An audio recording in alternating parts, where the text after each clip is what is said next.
Naniniwala naman si Cotabato City Mayor Japal Giani at ang kapatid niyang City Administrator na si Attorney Cynthia Sayadi na sila ang target ng pagsabog kahapon. Nakaligtas si Sayadi dahil nakasakay siya sa isang sasakyan na bomb-proof. Mula sa Cotabato City, nakatutok live si Gigi Manica. Gigi. Mel, kanina nga nagkaroon tayo ng pagkakataon na makausap ang magkapatid na City Administrator at Alkalde ng Cotabato City. At kanina ay ipinakita rin nila sa atin ang kanila mismong kuha ilang segundo lamang pagkatapos ang pambobomba. At makikita nga dito sa video kung ano ang itsura ng lugar, partikular itong Sinsuat Avenue. At dito nga ay makikita na nasa loob ng sasakyan si Attorney Giani at siya po yung nagsisisigaw, kausap yung kanyang mga kaanak.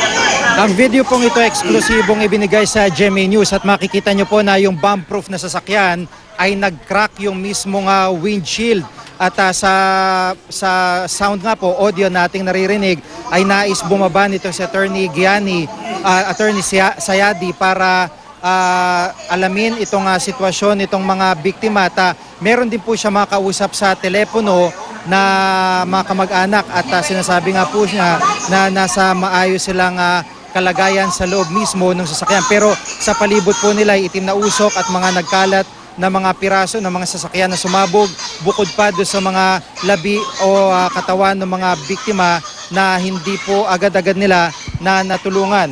Mula po dyan, ilang sandali lamang ay darating na ambulansya bilang responde sa pagkakataong yan. At narito nga po ang pahayag ni Attorney Sayadi kaugnay ng mga pangyayari. Biglang pumutok. And then, after about 3-4 seconds or siguro mga 5 segundo, another explosion occurred. Wala kang makita kung hindi apoy and black smoke. And then, tahimik na tahimik ang paligid. After that, siguro, ang nakita ko na lang, puro patay, nakahiga, humihingi ng tulong. May 2 linggo na po ang nakakalipas ng makatanggap daw sila ng impormasyon na papasabugan nga sila alinman sa kanilang magkapatid. At ito po ay kuha pa rin litrato ng mga tauhan ni Attorney Sayadi makatapos silang makalabas ng kanilang SUV. At naniniwala po ang magkapatid na dahil sa kampanya nila kontra kidnapping at illegal na droga ay kumuha po ng mga tinatawag na bomb for hire itong mga grupo na kanilang nasagasaan. At dahil po dyan ay ito nga ang dahilan para sila ipatrabaho. Bagamat ayon po mismo kay Attorney Sayadi, meron na silang mga lead kung sino ang nasa likod nito at sino po o ano po ang itsura. May mga witnesses sila sa itsura naman ng 3 suspect na nagmaneho ng multicab at nagtanim ng bomba dito sa Sinsuat Avenue. Narito naman po pahayag ni Mayor Japal Giani ng Cotabato City. When we assume, for the past years, uso yung kidnapping noon. And nung nauso yung kidnapping, it was only during my term with the help of the AJAG, meaning to say the AFP, our law enforcers, and the MILF na hininga natin ng tulong na hinto itong problemang ito at matagal nang walang kidnapping, no? So sa tingin ko marami kaming naapakan because we were able to unmask some group. Nalaman namin kung sino-sino ito and continuous din yung drive namin, no? Together with the PDEA about illegal drugs.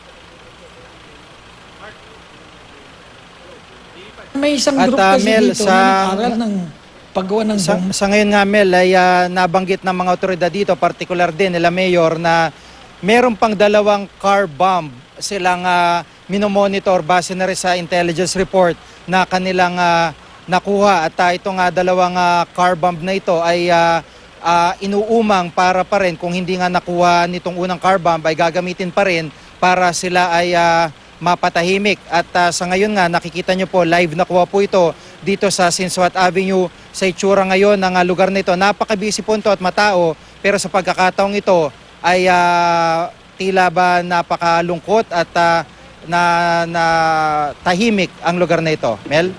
Maraming salamat sa iyo, Jiggy Manikat.